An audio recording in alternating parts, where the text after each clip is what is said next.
This poem is called I'm Going to Write the Most Epic Love Poem for You, but this poem isn't it.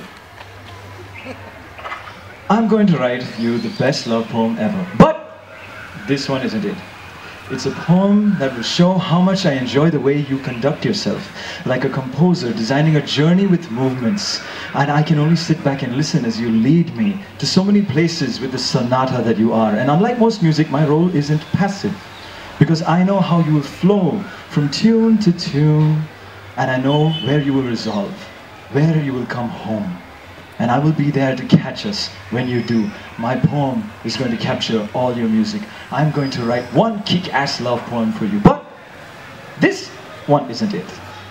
The poem's going to chronicle our evolution from the single-cell organism born on a cell phone to the strange chimera that we are today. The poem will mark each stage in us as we branch out into creatures, some that soar, some that swim, some that burrow below brown soil to make little homes in the ground with leaves and stuff.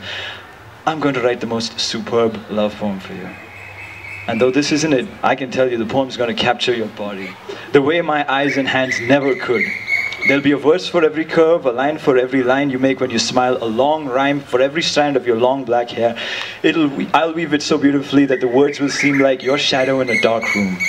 My words will clothe every inch of your skin and flow and dance in the paths of every fingerprint and admire every pore in your navel. That's going to be celebrated, and I'll keep the rest of it away from the poetry. Stand. I'm going to write the most epic love poem for you.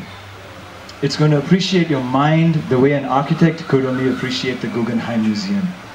The way it relates to the city around it. Did you know that from one side it matches the city's tightly right-angled buildings, and from the north it connects with the water in front of it with its fluid shapes.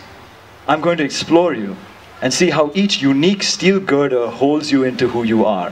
From the conservatively constructed galleries 305, 306, and 307, which house classical work, to gallery 104, a capsized ship's hull, which has the biggest monumental artworks in it. I'm going to write a love poem for you, but this isn't it. This isn't even anything like it. This isn't even the medium I'm going to use to write it. I'm going to use the most precious medium I have. And what could be more precious to a creature whose lifespan is measured in decades? Yes, I'm going to write a love poem with time. I'm going to write this love poem with all the time that I have left. There's only one question.